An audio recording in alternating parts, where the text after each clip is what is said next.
안녕하세요. 여러분, 혹시 그런 적 있으세요? 이미 지나간 말인데, 이미 끝난 일인데, 머릿속에서는 여전히 살아서 나를 괴롭히고 있는 기억들. 저는 그런 게 참 많았습니다. 아니, 많았습니다 라고 말해야 맞겠죠. 이른이 넘어서야 그걸 다 놓아버렸으니까요. 저는 실제로 다 태워버렸습니다. 말 그대로 불에 태웠어요. 그날 제 인생이 완전히 바뀌었습니다. 겨울 아침이었습니다. 하늘은 잿빛이고 찬 바람이 콧등을 스치는 그런 날. 저는 오래된 마당 한쪽에서 먼지 쌓인 상자 하나를 꺼냈습니다. 손에 잡히는 순간 상자 속에서 오래된 냄새가 올라왔습니다. 곰팡이 낀 종이 냄새, 습기 먹은 잉크 냄새. 그 안에 뭐가 있었을까요? 젊었을 때 상사에게 들었던 모욕적인 말을 적어둔 일기장. 가족에게 서운했던 날 적어둔 쪽지들. 건강검진 결과지를 보고 겁이 나서 써둔 걱정 메모들. 친구와 다투고 나서 분한 마음에 적은 편지들. 승진해서 밀렸던 날의 일기. 누가 보면 쓸모없는 종이들인데 저한테는 마음 한쪽을 무겁게 누르던 돌덩이 같은 것들이었어요. 상자를 열자마자 가슴이 답답해졌습니다. 손이 떨리더군요. 이걸 읽어야 하나? 그냥 버려야 하나? 한참을 망설이다가 저는 그걸 하나씩 꺼내서 조용히 불 위에 올렸습니다. 종이가 말리는 소리, 불꽃이 종이를 먹어 들어가는 소리, 타들어가며 검게 변하는 글자들, 바람 속으로 사라지는 제 모습. 그걸 가만히 바라보는데 문득 이런 생각이 들더군요. 내 인생을 무겁게 만든 건 다른 사람이 아니었구나. 바로 나였구나. 그날 이후로 저는 입버릇이 바뀌었습니다. 아무래도 좋아. 이 한마디가 제 인생을 완전히 바꿔놨어요. 지금부터 제 70해 인생에서 정말 크게 깨달았던 것들. 첫 번째 10년을 붙잡은 한마디. 30대 초반이었습니다. 회식 자리에서 상사가 술에 잔뜩 취해 제게 이렇게 말했습니다. 자네는 팀에서 발목 잡는 사람이야. 정말 툭 던지듯 말했어요. 주변 사람들은 웃었고 다음 대화 주제로 넘어갔습니다. 아마 다음 날이면 그는 기억도 못했을 겁니다. 하지만 저는 기억했습니다. 그리고 그 말 한마디에 10년을 붙잡혔어요. 새 프로젝트만 맡으면 그 말이 귀를 때렸고 회의에서 손을 들려 해도 심장이 쿵 하고 떨어졌습니다. 좋은 아이디어가 떠올라도 내가 이런 걸 말해도 될까? 하는 생각에 입을 다물곤 했습니다. 승진 기회가 와도 스스로 포기했습니다. 나 같은 사람이 무슨 승진이야? 동료가 칭찬해도 믿지 못했습니다. 저 사람은 그냥 예의상 하는 말이겠지. 집에서 이불 뒤집었을 때마다 저는 제 자신을 이렇게 조용히 파괴했습니다. 맞아. 나는 무능해. 나는 안 돼. 난 사람들한테 피해만 줘. 10년 동안 그랬어요.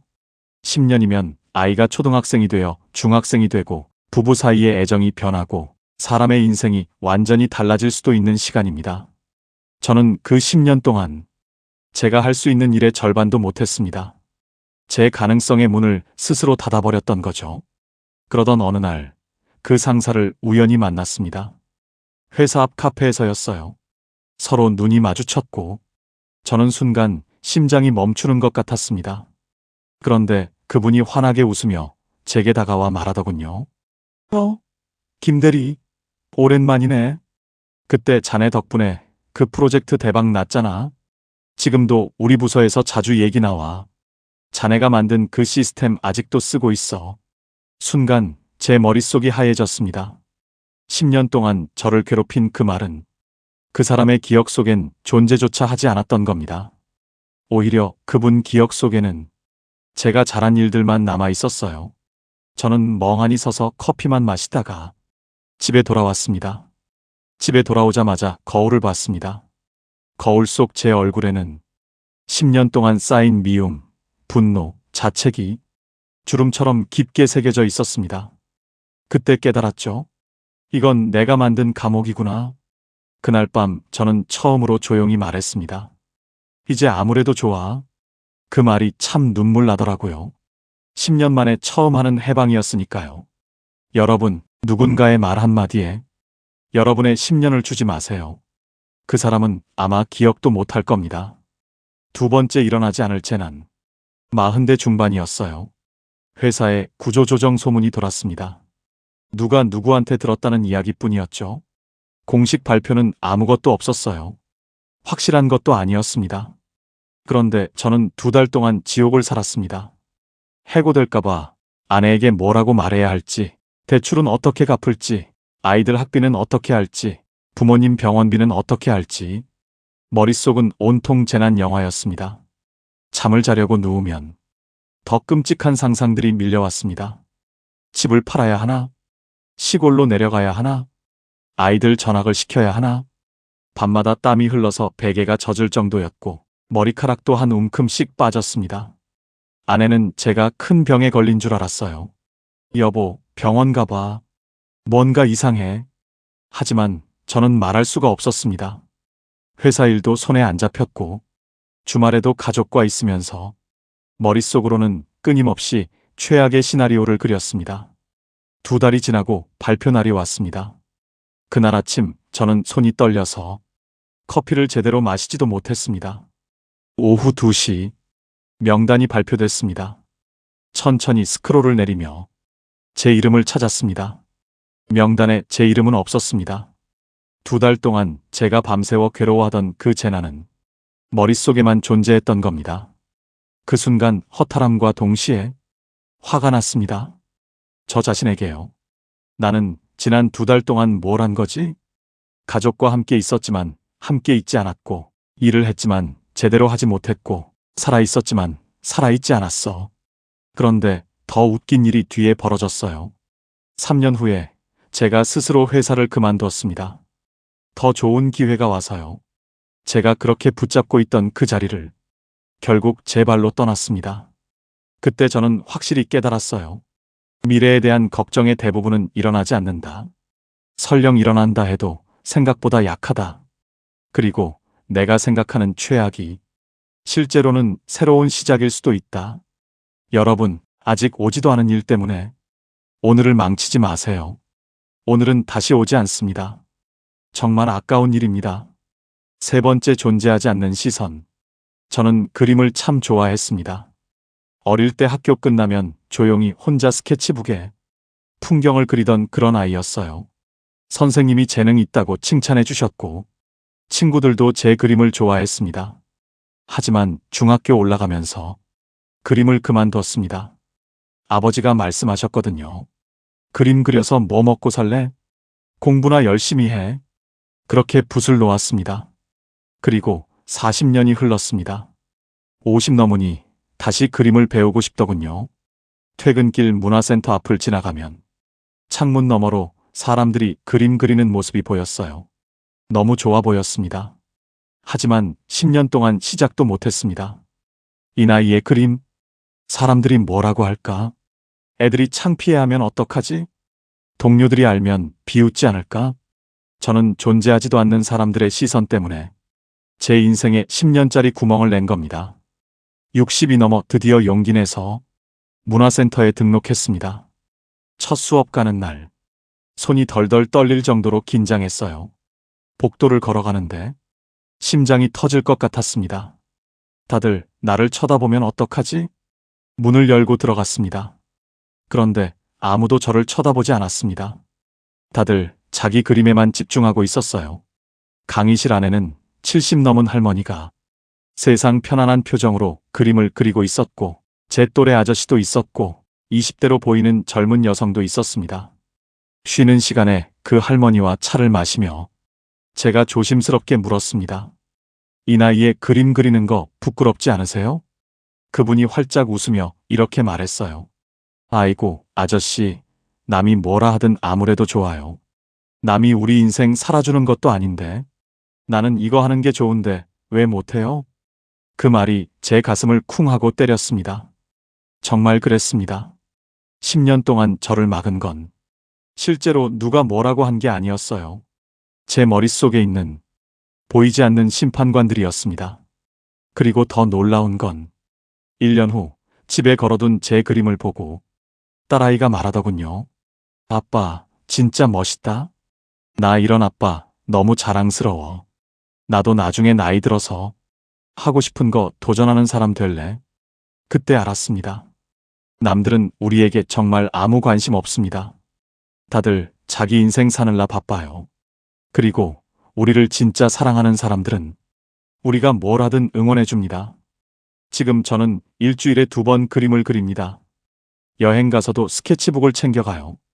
아내는 제가 행복해하는 모습을 보며 같이 웃어줍니다. 40년 만에 되찾은 제 모습입니다.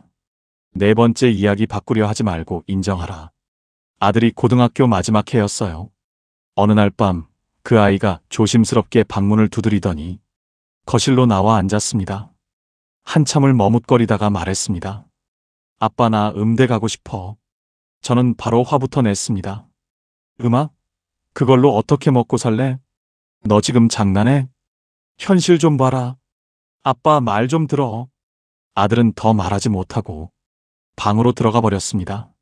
저는 그때 제가 아들을 사랑해서 그런 줄 알았습니다. 아들의 미래를 걱정해서 그런 줄 알았어요. 그런데 아니었어요.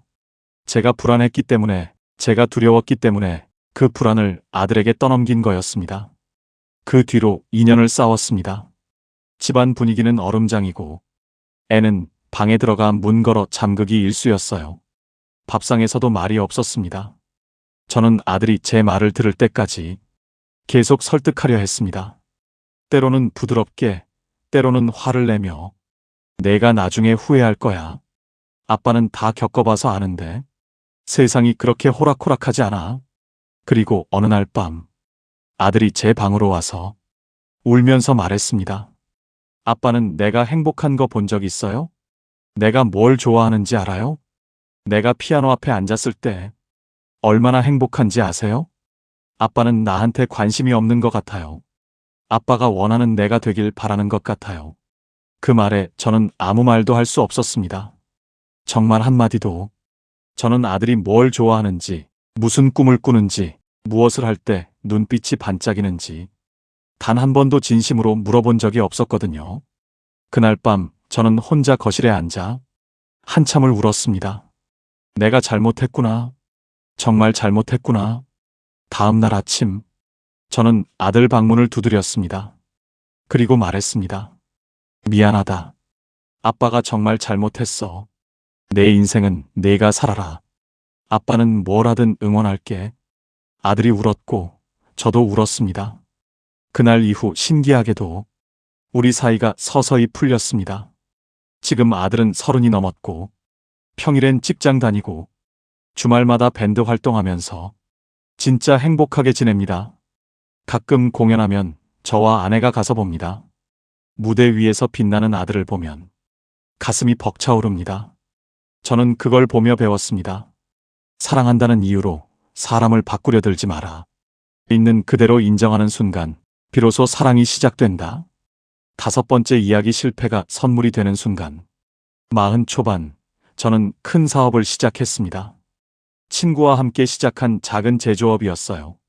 대출받고 사람 모으고 가족 시간도 포기하면서 온 힘을 다해 준비했습니다. 이번이 내 인생의 전환점이다. 매일 새벽 5시에 일어나 밤 11시까지 일했습니다. 주말도 없었어요. 아이들 얼굴 보는 것도 일주일에 한두 번. 하지만 그 사업은 6개월 만에 무너졌습니다. 자금이 막혔고 거래처가 떠났고 빚만 남았습니다. 비 오던 날 창고에서 정리해야 할 물건들을 바라보며 저는 바닥에 주저앉아 한참을 울었습니다. 내가 왜 이런 무모한 짓을 한 거지? 가족한테 뭐라고 말하지? 이 빚을 어떻게 갚지? 그때가 제 인생에서 가장 어두운 시간이었습니다. 그런데요, 그 실패 덕분에 저한테 딱 맞는 작은 일자리를 찾게 됐습니다. 빚 갚으려고 어쩔 수 없이 시작한 작은 회사의 격리 일이었는데 시작해보니 제 성격과 딱 맞는 일이더군요.